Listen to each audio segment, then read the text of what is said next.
She got her keys, got the car, and she drove and she got lost and we couldn't find her for a day and a half. You really have to trick your mind into seeing them as someone who may be not as strong as you see them, not as authoritative as you may see them, and really look at the care that they need separately. And so I think finding a way to do that is a challenge. When you're a caregiver for someone in your family or that you love, you feel a little guilt about saying you're tired, or a little guilt about saying, I don't want to do this today. And I think that guilt comes sometimes with a little shame, because why do I feel this way? My grandma took great care of me, but today I don't want to go downstairs and make her breakfast. I want to stay in the bed because I'm healing and I'm sad. Or, my husband's calling my name and I literally just went up the stairs, but I know he can't get out this bed from downstairs, so I need to go back downstairs and see what he wants. These 4 tasks you need to do: cook, clean, meds. But in between that, you are never off. But let me tell you, there's so much joy. I know. There's so much joy. Only 20% of your care and your outcomes are related to your doctor, nurse, clinical visit. The other 80% are related to your environment. So when you look at that and you look at Alzheimer's disease and other dementias, some of the primary things contributing to that are high blood pressure, diabetes, obesity, poor cardiovascular and respiratory health. Welcome to Gen Care. Today we're diving deep with Tia Delaney-Stewart, Diversity, Equity, and Inclusion Director of Alzheimer's Association of Southern California. Tia's journey is a powerful testament to resilience, love, and understanding. Tia, thanks so much for joining me. Welcome to the Care Den.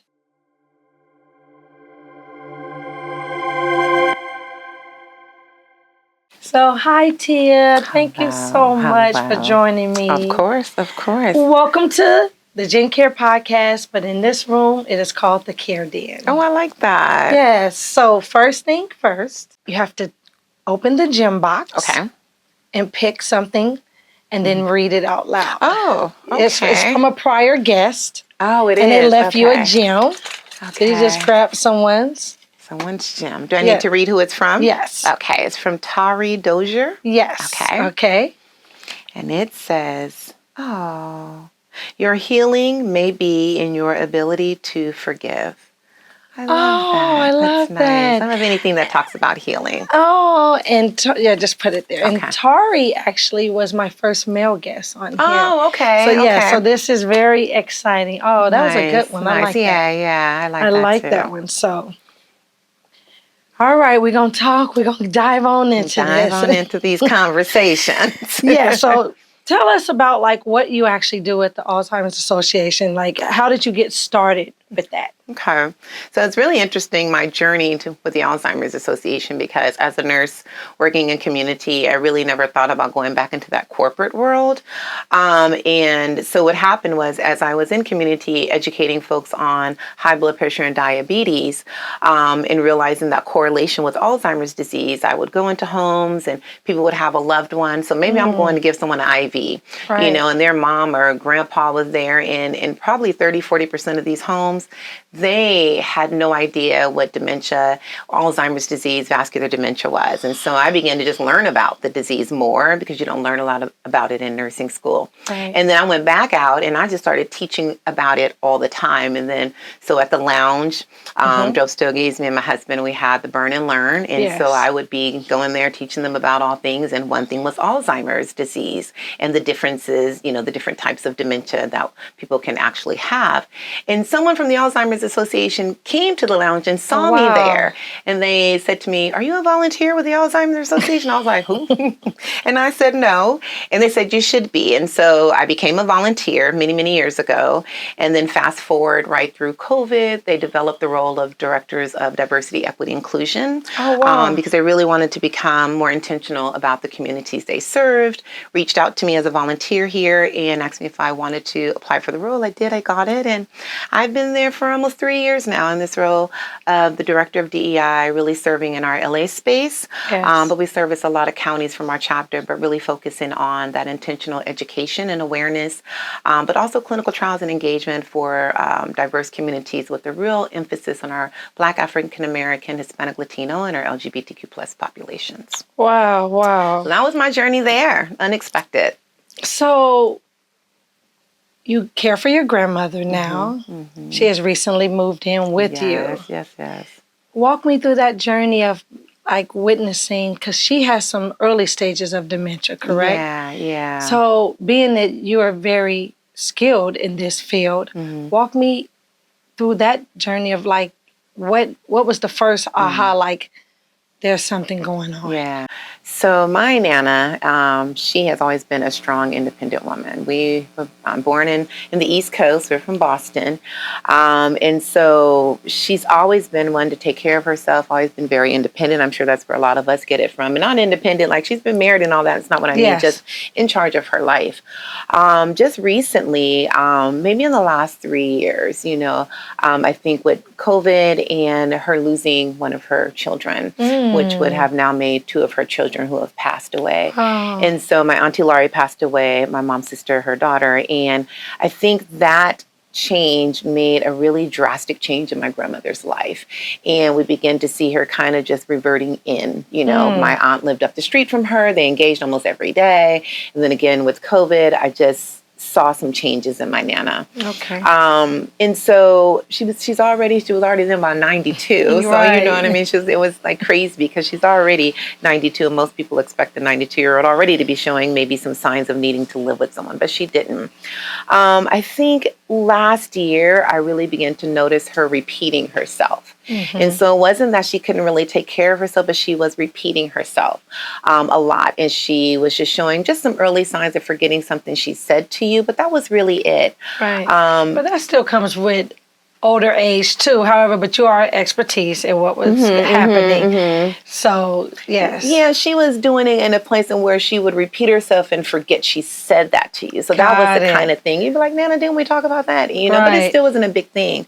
What happened was, as you know, my husband passed away. And during that time, the day of his funeral, she actually had not supposed to have been driving anymore. She had supposed to have stopped driving last year. She got her keys, got the car, and she drove, and she got lost, and we couldn't find her for a day and a half. And so it was after that, I think with the trauma of the accident, the trying to heal through that, we just saw an exacerbation. And so I would say in the months of April, May, and June, she just wasn't well, always calling me in a lot of pain or just not able to take care of herself, forgetting to take her meds. And so it just came to a point that she either needed someone to really help care for her, to help get her back to where she needed to be, or in 6 months to 12 months, she would not be with us anymore. And so I can tell you that she moved in July. And in the last 3-4 months, she's gone from probably 8 to 80. She's just thriving and doing so well. She's gained about 10 pounds. Her blood pressure is being managed. So she has what we call vascular dementia, which is related to your cardiovascular status. But now that we're managing her cardiovascular system, preparing her meals for her, and engaging, we always talking, laughing, sometimes fighting, you see the difference. And so I'm happy to have her in kind of a way. I think maybe, my husband sent her to me so I wouldn't be as lonely maybe. So it's been a journey. And that was, it's a great segue to, because that was the next question I was going to ask you. You recently lost your husband. Now you inherit your grandmother. And were you mentally already prepared to take on that? Because you're still healing yourself. Yeah. I will tell you, honestly, no.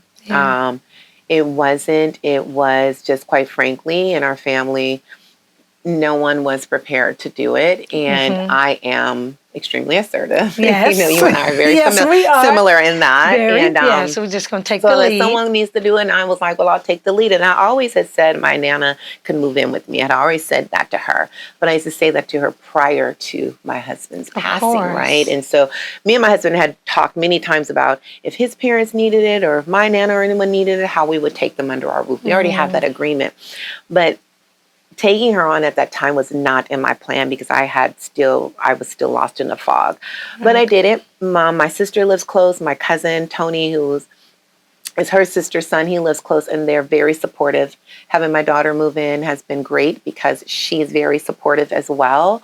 And then, so we have a village. We have a village of cousins and other folks, but I definitely was not prepared. I will be very honest with you about that. Yeah. And I know because this has been very hard for you. Like, I have felt your pain through you sharing your stories. I find myself praying for you without even knowing, because of just losing someone that was your forever, and then it just took such a turn that wasn't supposed to go there. What challenges do you feel like you face being a caregiver? And I asked that question because caregiving is the number one turnover job in the country. You come from the home care world for over 20 plus years. You were a director there. You helped a woman who became I know you guys were very close with each other, like a sister to you. You helped her build her business, and when she left, you pretty much kind of left that home care aspect of it. What's been the challenges you've seemed to have faced being a caregiver in that position for being put in that position? Yeah. I think part of it is finding that balance. When you are a caregiver for someone you love so much, it's very challenging to see them through a different lens. I cared for my husband. I've cared for my Nana now, and the love I have for both of them is so great. So it's hard because as a nurse, as a caregiver, it's different. Yes. But when I care for my husband and caring for my Nana now, you really have to trick your mind into seeing them as someone who may be not as strong as you see them, not as authoritative as you may see them, and really look at the care that they need separately. And so I think finding a way to do that is a challenge. And it's tiring and it's exhausting. Yes, mental. It can wear on you. And I think people aren't very honest about that, because when you're a caregiver for someone in your family or that you love, you feel a little guilt about saying you're tired, or a little guilt about saying, I don't want to do this today. And I think that guilt comes sometimes with a little shame, because why do I feel this way? My grandma took great care of me, but today I don't want to go downstairs and make her breakfast. I want to stay in the bed because I'm healing and I'm sad. Or, my husband's calling my name and I literally just went up the stairs, but I know he can't get out this bed from downstairs. So I need to go back downstairs and see what he wants. So there's a lot of feelings that come with it, and a lot of challenges, I should say, that come with it. And then other people understanding how demanding the role is when they're not there. Because I think sometimes they just see those tasks. Right. So maybe these 4 tasks you need to do: cook, clean, meds. But in between that, you are never off. You're always on. I'm always listening out, thinking about, not sleeping well. Because you can't sleep. Yes. Yes. So I think outside folks don't see that part of caregiving. Right. That's just your 24/7 on. And so I think those are the biggest challenges. But let me tell you, there's so much joy. I know. There's so much joy. Do you give yourself any grace? I do now. Good. I'm learning. And I've had so many people allow me that space. My husband's mom is just amazing in the fact of how she loves on me to give myself grace. And his brother as well. And I know people sometimes say in-laws, but I've never had that problem. They give me the space to give myself grace, because I am hard on myself. And I think with my family now, they see the challenges I'm facing. And so, like I said, my daughter, she's very supportive. Like, Mom, you need to do more for you. Yes. And then, like I said, my sister and my cousins will step in. They'll step in. And so I'm learning. Yes. It's a challenge. Yes. And I even having conversation with your sister, she was like, she's healing when she's not there. Yeah. And it's okay. And I would say, it's okay. And she said, and I agree. So yes, I do understand that. So statistically, we see so many Blacks that's disproportioned when it comes to Alzheimer's. Yeah. Like, why do you think that is? Like, as far as that statistic is higher in our community, but yet somewhat overlooked a lot of times. Yeah. That is one of our biggest issues, and one of my conversations I have every time I'm in community. So one of the things we realize is, well, first we have to look at the social determinants of health. I think people don't understand that only 20% of your care and your outcomes are related to your doctor, nurse, clinical visit. The other 80% are related to your environment, okay? Your behaviors, so socioeconomic status. So we have that. And then we already know that Black folks just haven't been listened to. They haven't received health equity, right? Right. So when you look at that and you look at Alzheimer's disease and other dementia, some of the primary things contributing to that are high blood pressure, diabetes, obesity, poor cardiovascular and respiratory health. And so we know those are more prevalent in our Black community. And so what I have found is a couple of things. One is we're not teaching people that. So people have become, unfortunately, I'll say it as a nurse, in the Black community, they're real comfortable with high blood pressure and diabetes. Folks are not really worried about it. Oh, yeah, you got diabetes. They going about their business. And I'd be like, well, okay. But I tell you, when you tell somebody that if you don't manage your diabetes and your high blood pressure, you are more at risk of getting Alzheimer's disease or vascular dementia, they pause. So that's one reason, is they're not even being educated to connect the dots. The other reason is because those two diseases are so more prevalent in our community. And so if we can lower the risk of that prevalence and start at 20, 30, and 40 years old instead of 80 years old, you know, I think we'll see a lower prevalence of Alzheimer's disease and vascular dementia in our community. And then lastly, I think we see a lot of it is because we're not getting diagnosed and there's no early detection happening, you know? And so then we wait to 70, 80, and we just see this prevalence of this disease in our homes, you know, our homes, our friends' homes. And so we have a lot of work to do.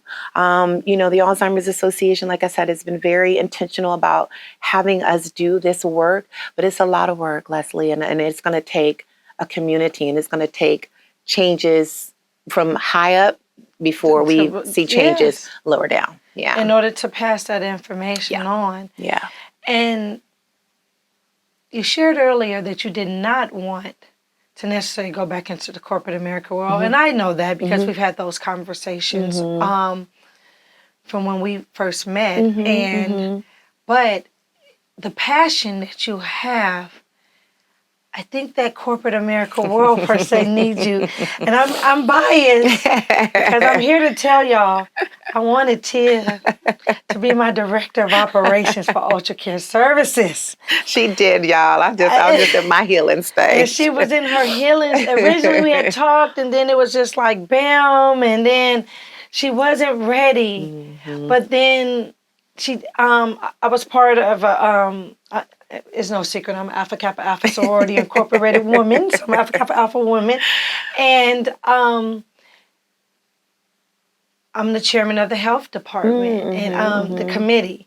And so when we talked about it, I was like, I have a person, but then Nicole had already reached out to you because I had already talked to you about coming in and doing discussions in the panels in our community and really just sharing, because our chapter is like almost 200 people in our chapter, our chapter alone in Los Angeles chapter.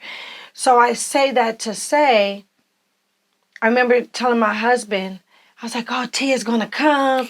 We talked about, I'm just going to give her some time. But as I've watched you, you're in your element. And it's not that you couldn't bring that aspect here. That is your calling.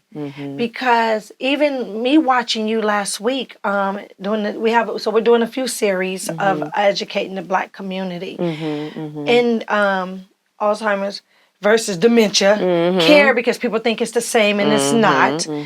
And I always say I'm very knowledgeable of it only because not being a home care owner, and that is the number one patients that I take care of course, but also just coming from that pharmaceutical sales world aspect and being in, and I would watch. So I watched the trends, and I can honestly say, when I watched you last week, and I had the honor of closing out for you last week, thank you. And when I watched, I was like, Tia bad. And I came here, I came to the office, and I said, well, the person I really thought would be my director, and I've been holding on to that thought, I said, she's where God has placed her to be. And I really saw it with your grandmother. I did. When you start sharing the stories, putting it on Facebook, I saw that. And I said, I know she's still healing, but she's in a space of something's giving her joy.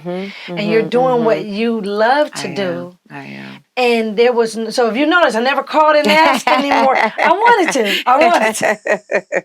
No, I am in my element. And you're in your element. Yeah. And you're doing it. And you're doing it. Yeah. So it's weird because my next question was like, I was going to ask you how do culture barriers affect it, but you just shared it. But it is like them not being diagnosed, not checked, not taking it serious, not understanding. And it gave me chills because I have high blood pressure, but not really. And the reason why I say not really because my doctor is like, yours is stress induced. You know, it's not eating induced. Yeah. And both of my parents, my dad's almost 80 and my mom is 74, and neither one of them, I think they may take a blood pressure pill now, maybe. But high blood pressure really doesn't run in my family. Good. So when I went, I got an ultrasound on my heart and my neck. We did everything excellent. Blood pressure's down. He said, because last time I went, he said, don't come back here unless you find you some help or something. He said, or fire everybody who worked for you. He said, I don't know what's going on. Pick a side. Yeah, he said, well, pick you because you're stress induced. Yeah, you have to. And when he said it, I was like, oh, and then as I was watching your series, even though I read up on it and I know the difference, I said, I started having a foggy brain because my blood pressure was high and my memory is impeccable. Friends will call me and say, let's see, what do we have on for the kindergarten picture? And I'm not kidding. I can get them on the phone and they're going to say, Lily or Leslie. It depends on how they feel. And they're going to say, oh, she's going to tell us teacher's name, who was standing by who, and the pictures and everything. But that's been who I am. I'm like, no, that's not how it happened. You did that. And this last year in 2024, I started fogging it. So I was like, what's going on? What's going on? I'm like, so I started making post-its, and I said, I'm not going to make post-its. Yeah. Because I know as you get older, you forget some stuff, and usually people have the most best memory. Usually they say because you retain so much, that's an effect as well. But I was like, this is from the high blood pressure. That's right. Went on Monday. Literally, he was like, well, your arteries, everything's amazing. He was like, we know the blood pressure is not internal per se, it is, but he was saying this is stress induced, and stress can kill you. And stress will kill you. And he said, "You look happy." He said, "What you doing?" I said, "Staying sucker free." He started laughing. I said, "I can't take on other people's stories no more." But I've always been a fixer because you're a fixer. Yes, ma'am. I've always been a fixer, and that's what I said. We're so much alike, and I was like, you know what? This is too much for me. And when I left a couple months ago, he said, don't come back here unless you make some changes. He said, because I was his rep. I launched blood pressure drugs. He said, you don't even want to take the drugs that you launched to me. He said, I said, because I don't need them. So he gave me like a 2.5 milligram of amlodipine. It was very light. He said, I swear to God, you can get off of this. He said, but I just need to make sure. And I am now. It was like, that was the thing. Like, that's where it was. And he was like, this stress induced. Just figure it out. Make it happen. Get you some. And then he told me find some better people to be around. Yeah, I'm telling you, because that can happen. Because, I will tell folks, your body doesn't know why you have the high blood pressure. It just knows you have it. You have it. And so people say, well, it's this or is that. I'm like, just understand your body doesn't know why you have high blood pressure. It just knows it has high blood pressure. So we got to do whatever we can do to identify some of those causes. And a lot of times it is stress and factors in our community and I should say in our environment. And then you will see those numbers change. And that brain fog is from that inflammation. And so that's why we do see a lot more Black and brown folks have what we call vascular dementia. It's not Alzheimer's disease. And that's why I tell people, and I hope those folks watching this today will understand when you go to a doctor's appointment or a loved one of yours does, and you come out of that room and they just put in your chart dementia, it's not a diagnosis. And they'll do that to folks because they don't know anymore. And I'll say, well, what kind of dementia do you have? I don't know. Dementia, you have to go back. And you need to say, we need to find out what front I lobe, have. Yes, vascular. exactly. Like you have to know what it is. Exactly. That's not a diagnosis. It's a condition. Yes. But what is causing me to have this demented state? Is it vascular Lewy dementia? body. Is it Lewy body? It's a few Right, of them. right. And I mean, and I know it because I'm in this industry, so Right, I'm very right. familiar, and I've had clients with different ones. Mm-hmm, But mm-hmm. it is something important, and It is important. And so to piggyback off of you sharing, like what type of like, I think resources or initiatives would you tell people to look for as far as when they're being diagnosed? Because I think we're in one, everybody's like the social media world, and that sometimes that's just not realistic. Yeah. And I was talking to another guest, and I remember saying, if you get something from social media, and sometimes it's real, sometimes it's not, Google it. Do your own research. Do your own research. Look it up. Exactly. Because you could be following something that can really kill you. Right. And you don't even realize you done self-diagnosed and self-taught yourself. Oh, my so Lord. First, go get that real diagnosis. Now that you have it, take your family member there. Now that you know what you're dealing with, what can you do to change that dynamic of it? And we know diet plays the most important part of almost every disease state. In the mouth, we know oral. We know like a lot of disease fester in that mouth going on. And it goes from there. But especially when it comes to a lot of things that's triggered, is from that diet, of course. Yep, it definitely is. So if you don't want to change the diet, because that's the hardest part, because you're used to eating that fried chicken every Friday, fried fish Friday. No, we don't want to do that. No, you don't, but I'm saying you used to. Try to find out if you're going to eat the fried fish, do you find a healthier oil? Do you do the no salt seasonings and without trying to just, I'm just saying, but what things would you recommend as far as the resources and initiatives for the community, as far as you personally, especially in Southern California, because you go all around, like you're really, you're an advocate, and you made it clear, this is what I'm getting ready to do. Yeah. I think there's a couple of things. I think one is to understand the disease, whether it's Alzheimer's disease, vascular dementia, or any other disease, to have a clear understanding. So when you go in, ask your physician, your nurse, questions, right? Explain this disease to me, explain what I have. And also asking folks, how did you come up with this diagnosis, right? How did you diagnose me with this, right? Alzheimer's disease can only be diagnosed by MRI or PET scan of your brain. So if you did not get a scan to see the plaques in the brain, then you don't have a diagnosis of Alzheimer's. And I've asked folks, do you have dementia? And they'll say, well, it says dementia. Well, does your mom have Alzheimer's disease? They'll say, yeah. I say, well, did you get a scan? Oh, well, no. I'm just saying she has it. So that's one thing, is to know what it is. The other thing is to reach out to organizations that specialize in those diseases so they can support you. There's a lot of resources that we have available through the Alzheimer's Association. Whether you're calling us on our toll-free 800 number in the middle of the night, you're going to our website, you're asking someone to come out to the community to speak about the disease. I think also is looking into organizations that are community-based organizations that are out there, boots on the ground, doing the work.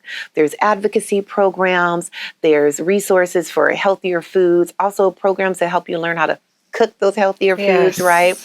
Programs that are diabetic education courses at some of our county facilities. There are a lot of resources out there. I know people say it's hard and I don't know what to do, but I think some of it is we got to do some of the work. There's not a savior coming on a white horse in the community. So you're going to have to either do some of that work to get access to these resources, or reach out to someone like me or like you or some of these organizations to say, hey, my mom, my dad, we need some support. And you'd be surprised. People call me or send me pictures of things I don't want to see, or send me their labs.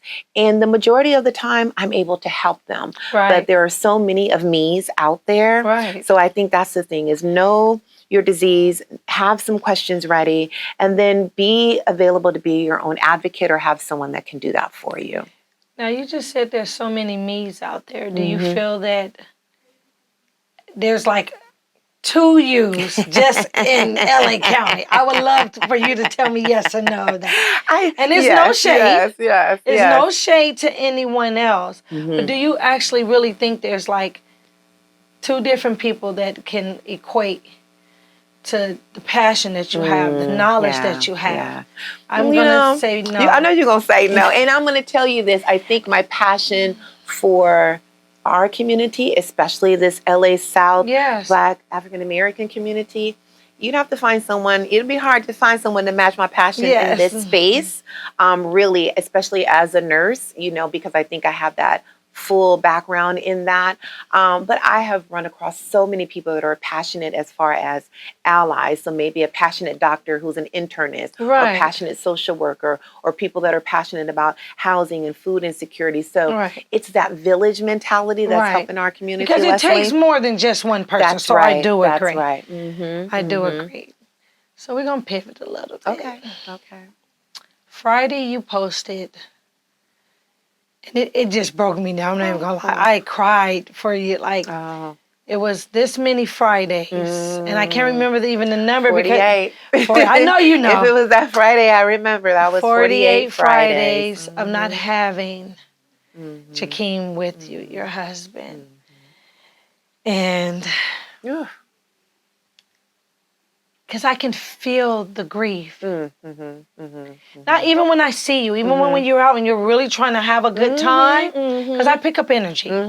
So I pick up, so I'm like, oh man, I'll stop in the middle. We can be out literally having a good time. I literally can pick up your energy. And I'm talking about we dancing, and you dancing because you're trying. And then you go sit down, and you go in the mood. And so this is going to be like the first holiday, of course, that you have to experience without him, as far as Thanksgiving and Christmas and even New Year. Like, and you were so blessed to marry your best friend, and you loved the love that you shared with him. Like, have you decided on how you're going to handle grief during the holidays? Or any advice you have ever given anyone? It's crazy because part-time, I'm a hospice nurse per diem, I know. I have helped so many families through this process. And I will tell you, I thought I was ready, and I've had the conversation with my husband. And when he decided on his own terms he was ready for hospice, I called the company I work for, and they provided him with great care. And so I stayed in nurse mode, and I didn't allow myself, and that's part of I always have that hindsight regret. I never really allowed myself to understand that I was in that anticipatory grief stage. I wanted to be very strong for him because I felt like if he saw me crying all the time, he might be scared to go, because that's what I tell my families. Like, you don't have to be strong all the time, but if you want your loved one to die peacefully, you need to put them in a space of peace. And so I go upstairs and cry, or be on the phone with my sister and cry, or my best friends, June, Latina, Cassandra, they'll tell you, I'm crying. But I wasn't really like on the TV, oh, honey, don't leave it, so I never really did those things with him. And so it was interesting. Once he did pass, it was like the heaviest of heavies. And because he died in December, every single holiday day has been a first without him. So my first January, my first Martin Luther King Day, my first Easter, his first birthday, mine. So it has been a journey that I wasn't prepared for. And so I can only say that I am learning, and I am not so great at it, but I'm learning to let the grief do what it does. And I think in the beginning I was a little embarrassed by it, because I felt like everybody got stuff. So why should my heaviness be on you? So I'm going to hold this with me, and I'm going to go out and do all this stuff.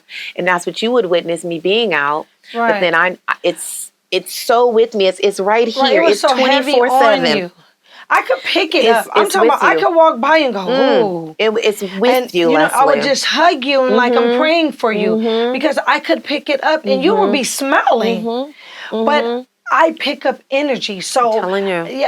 And it's like I'm definitely in tuned with other people, especially people I care about. And I could feel, and I remember I was talking to your sister, and I was like, I'm so praying for her because I say, even when I see her, I said, she's smiling and she has this big, bright smile. So no one knows. They won't know if they don't know.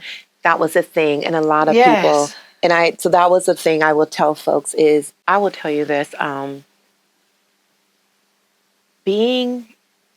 of all, I don't like the word, but being a widow, I realized most of us in this Black girl space, I can tell you, don't know anyone. So I know people whose moms, dads, grandparents, whatever have died, but I will tell you, my parents are both still alive. And even though they're both remarried, their spouses are still alive. My sister, my brother, my friends are married. And then those who are not married are divorced. And those who are not divorced They're not widows. or single. I am the first widow of our group. And I can tell you that it was very challenging for me because I would be like, in my own space, like, why me? Right. Why my husband? And it didn't mean that I wanted someone else's husband to pass away. I just was like, why do I have to be the first? Because honestly, there's no one to share this journey with that understands it, that I know and that knows me. And so even when I'm part of these grief groups, a lot of them are women who've been married for 30 years and a lot older than me. And may have had so much time with their husband, or they're in a different phase of their life. For me, my husband was part of my new future. So when I woke up to the morning of him being gone, I don't think people understand. And I tell folks, if you know someone who's a new widow that's young and maybe in a young marriage, understand that when they lost their spouse, they actually lost their future. And it's hard for people to connect that to me because they see me so strong and I know what I'm doing in my career and so you established I have everything. lost my future, Leslie. And so that was what I think the biggest journey that I'm on is reestablishing what tomorrow looks like for me. And for someone who's always known what tomorrow looks like, it's been a challenge. Because you're very structured. I am. You're a planner. I am. And you're very together. And so I do understand that. And now you go like, what's next? Yeah. What just happened? Right. I don't know what happened. And you're truly stuck. I really. And I hear, so it's this new thing I'm in my soft girl era. And I don't know if I like the soft girl era. And I'll tell you why. Because I'm a strong girl. I'm a baddie. I'm going to make the thing happen. Right.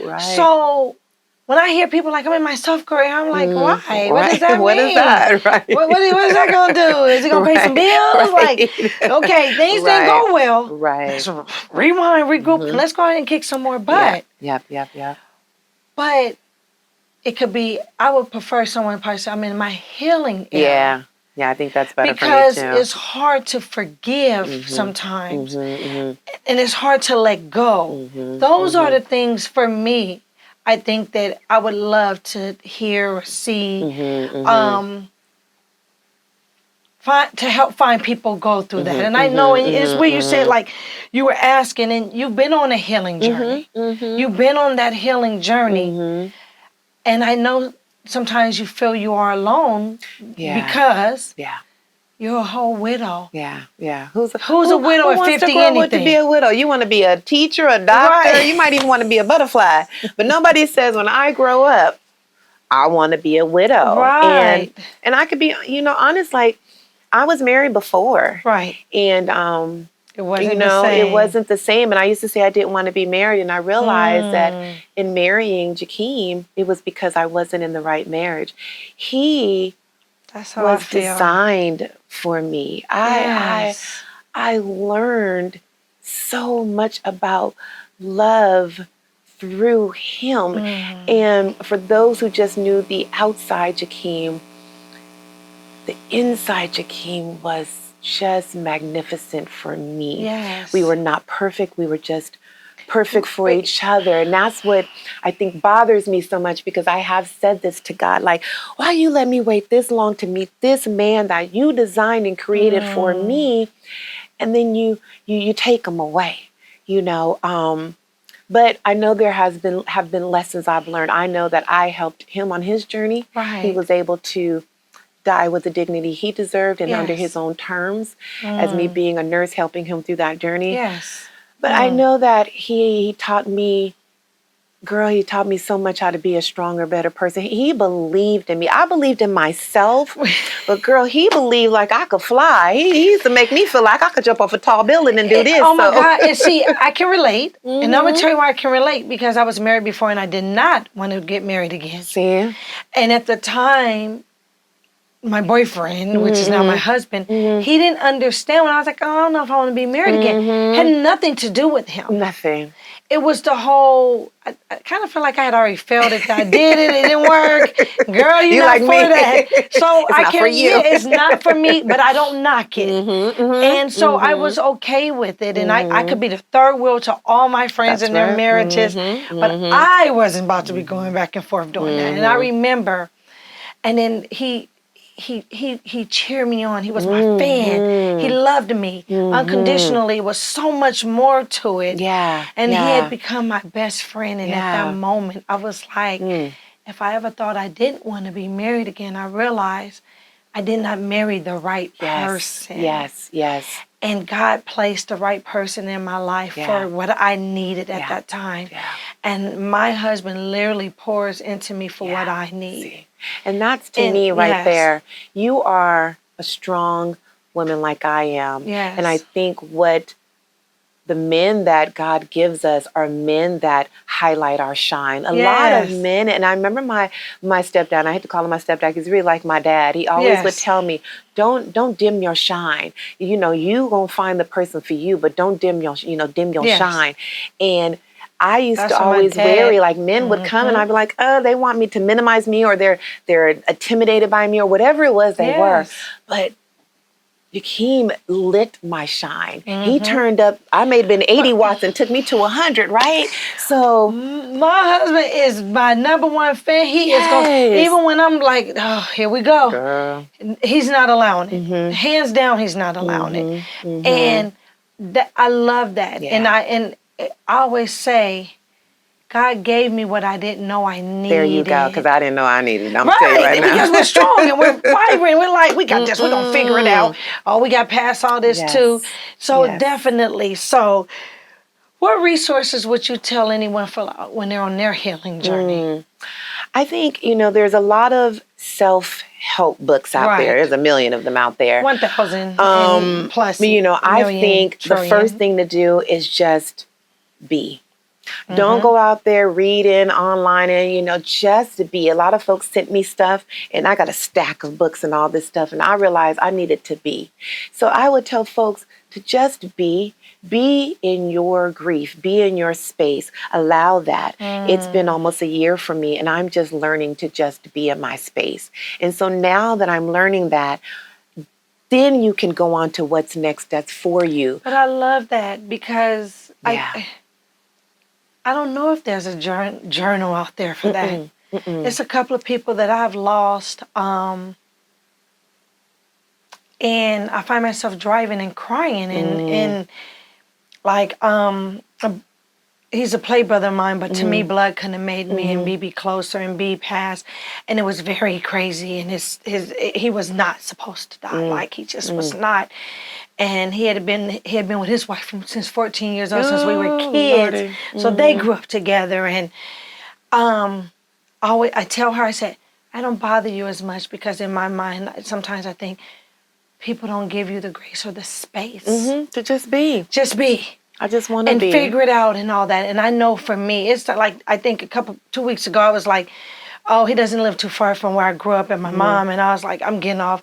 Like, I'm sure there and just pull up real. And I was like, girl. You can't pull up. It's not happening. And then I find myself watching pictures, but you still have to be strong. Yes. I lost a very dear friend of mine from breast cancer the year before that. And she died on my anniversary. And I couldn't even get out of bed. Yeah. I was just like sick to my stomach because I felt like we could have helped her, but she left this earth. Sonny left the way she wanted to leave. That's right. And that's hard. And, you know, we have been friends since 14 years old. And so I find myself, I live, but I always grieve in silence. I really do. Because I'm too strong to let somebody see me. Yeah. But I hurt. Yeah. And those two, like, out of friends, was like, because I was sharing earlier, my friends and my family, they go hand in hand for me because a lot of them I've known just as long as I've known my family. Yeah. So blood couldn't make us closer. And so I definitely do understand, and I love that. Yeah. Just be. Yeah, just allow yourself to be, I think, in the beginning. And then you're going to find, as you pray, if you're a praying person, and that's the only lens I can take it through. Yes. As I have prayed about this, God has begun to guide me to what I needed. And so he's also guided me to realize I have to listen.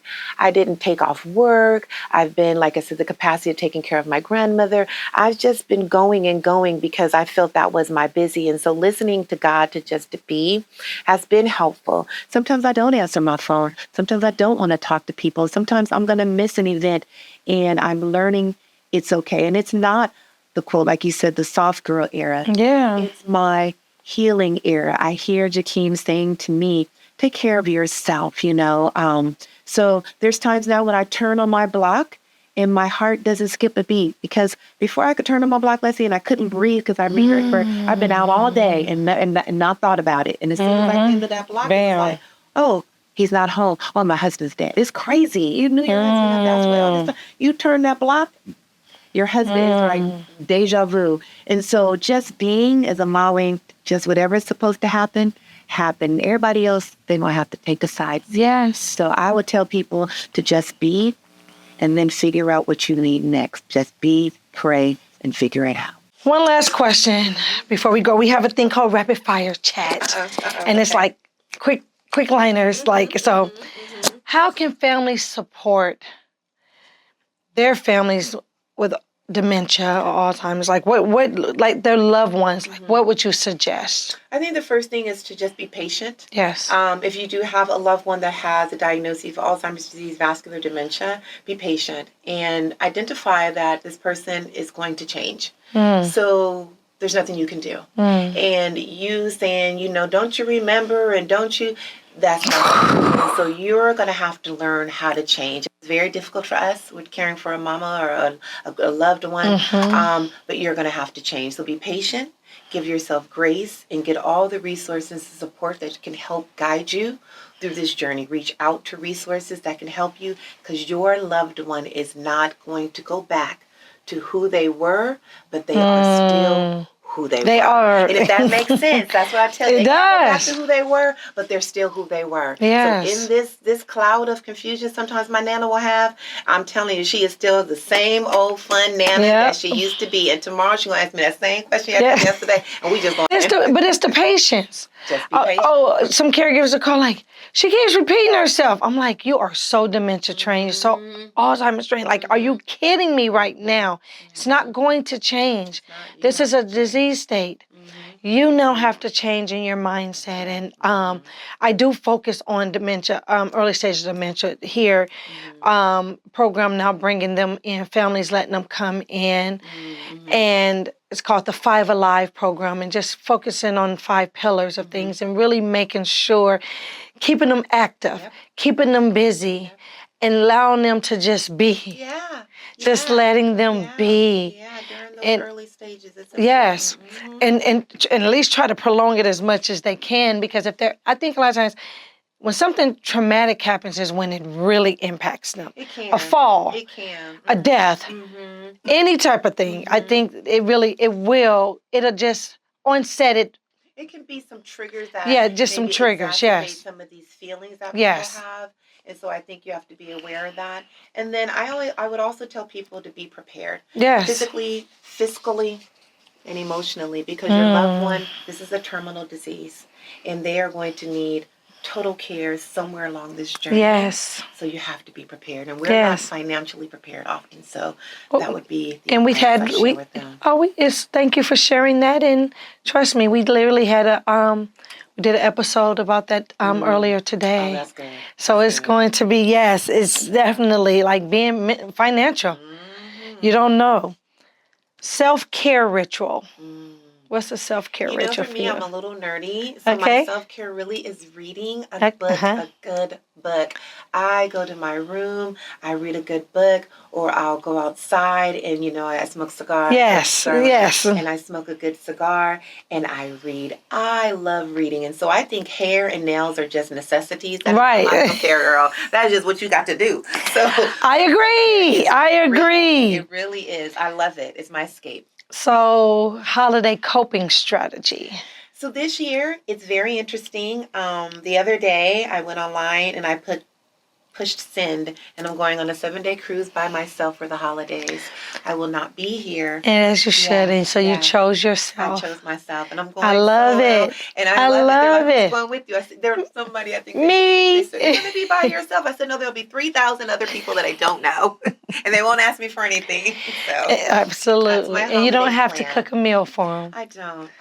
And it's going to give me time to, I think, really embrace him, and maybe it may be an opportunity for me to have a conversation with him about what 2025 will look like. I want to talk to my husband and say, what is next year supposed to look like for me as we get through this part of the journey. And it's weird you said that. Favorite way to honor your husband's memory. I wear his ring. Yes. On this finger. I was waiting on. I still wear my wedding ring, and I don't know what that's ever going to look like, and so I don't have any right or wrong way to do it. Everybody do your journey your way, but I wear his ring, and I try to now light up when I talk about him. It's still hard. I miss him. Oof. I miss him so much. But I know he was a person of joy. Although he had about 500 people at his funeral. He did. It was huge. People loved him. And they shut down La Brea. Right. They shut down the middle of the street outside the cigar lounge that you guys own. Like, he did. So I want to he was loved. Joy. So we still have the Burn and Learn at Drope Stogies. Yes. And just me continuing to walk in the excellence that he told me and made me realize, even though I was in it, he let me shine. I know all that I'm doing now in community. He's happy. He's happy because he pushed you. Yeah. Yes, he pushed you. He knew how smart and bright you were and what an impact you would make. So Alzheimer's awareness goal. I want our people to understand. I knew you was going to say that. To understand that don't believe that there's nothing that you can do. We can start early in preventative measures. Yes. As a clinician, a lot of times we're working on reactive care. Where I am now in my role of public health, I'm at the preventative care. Yes. And so I want folks to understand in their 20s and 30s, we need to be talking about preventative measures. Yes. We need advocacy to make sure that we have things in our community that are helping us, right? We don't need to have a Trader Joe's. We just need a healthy food store. I hear folks say, well, Trader Joe's don't want to come here. Well, we need to figure out another way to have healthy food, healthy walking spaces, and then being involved in clinical trials and research so that when we do find a cure, that cure also looks like us and is for us. Yes. So for Alzheimer's disease and other dementias, I want us to know that we matter and that we can make a difference in this Alzheimer's journey of not just for us and for that legacy after us. I was like, the legacy. Yeah. And personal healing mechanism. It may sound cliche, but just prayer. Yes. And then I think with me, with prayer and then pausing. I had to learn that. I pray and then I'm moving. And I'm learning how to pray and pause. And because that answer doesn't always come in the way that you think it's going to come. Sometimes it comes in a sign that I see when somebody else is doing something. Sometimes it comes late at night where I prayed about it 4 months ago and here it is today. So the aha moments. And pausing is my healing mechanism. And I'm learning. I think I'm going to be so much better in 2025, girl. You are. I'm going to be listening and then moving accordingly. And it started with pushing send on that. Yes. So, I got to go. Absolutely. Yeah. So, one, I want to thank you so much for sharing your journey. And I know it wasn't easy for you. I know it wasn't easy. And I say that because I was on the fence about asking you because I didn't want to feel like I was crossing boundaries because I feel your pain. And so I definitely feel, I feel your pain. And even when I hug you and I touch you, I feel your pain. And so I definitely want to thank you for when I called you after you shared a course with us on the dementia series session. I said, I'm just going to call her. I'm glad you did. And you picked right up. You were like, oh, I would love to. I was like, is it too early for me to ask you, are you open to doing it? And you were like, no, I would love to. And so this has been amazing. I thank you. I thank you. Thank you. Thank you. We were meant to be. We were meant. We did. On this journey, but who knew this was going to be our journey? Absolutely. And God meant for us to. I remember just meeting you. I remember going like everything. I was like, and then it was crazy because I stood in my truth. I said, well, I'm gonna have to remove her from being my director of operation, but I want to still keep her in my space. So we are now at the point where that you have to write your own gym. Oh, okay. In the gym box. So you get a piece of paper. Okay. Wow. And you share, it's a quote, inside, a word of wisdom. You put your name on one, your first and last name on one side.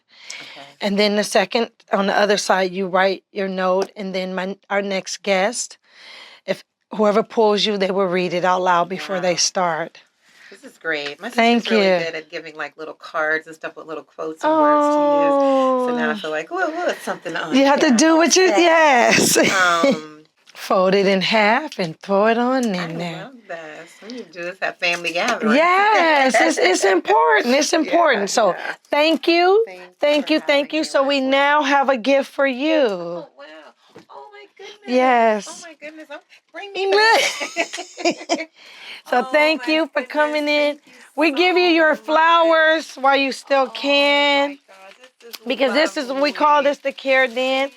And then this is a basket of just to enjoy and do your thing. So I'm going to give you a hug. Thank you so much for having me here. Thank you for loving on me. I appreciate you. I love you. You are welcome. Oh, thank you. And that is for you. Oh my God, they match too. I was like, you go together with the flowers, so yes, so definitely. Oh my goodness, that was wonderful. Thank you. Tia, your grief is a profound reminder that grief is not something we get over, but more just something we continue to carry on in life. For those walking through grief this holiday season, especially if you have a family member with Alzheimer's or dementia, or you have lost a loved one, remember, healing isn't linear. Some days you feel strong, some days you feel shattered, some days you feel both. No matter of the day, it's still okay. The Alzheimer's Association has amazing resources for families just like yourself. Find a local chapter in your area and remember, you're not on this journey alone. I'm Leslie Deans Bryant. Keep showing up for others, keep loving, and keep healing.